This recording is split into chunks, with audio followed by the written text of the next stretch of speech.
Mənə pul atmırsan ki. Balam deyirəm axı dağın kəlləsinəm. Necə pul emanat tapım mən burada? Mənə pulsuz oğlan lazım deyil. Sağ ol, davay.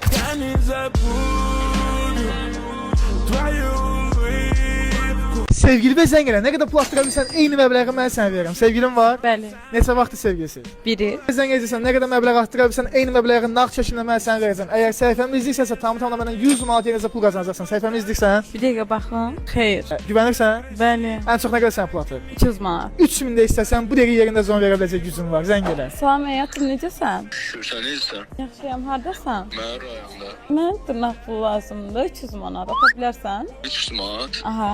Balam mən rayondayım axı. Elə yerdəyəm ki, emanat heç nə yoxdur burada. Niyə pul atmırsan? Başa düşmədim. Balam deyirəm axı mən rayondayım da. Emanat heç nə yoxdur burada. Sən mənim kimi qızla gəzirsən, yəni 300 manat qıymırsan mənə. Deyirəm dağın kəlləsindəyəm balam. Necə atım mən sənə o pulu? Mənə pul atmırsan ki. Balam deyirəm axı dağın kəlləsindəyəm. Necə pul emanat tapım mən burada? Mənə pulsuz oğlan lazım deyil. Sağ ol, davay.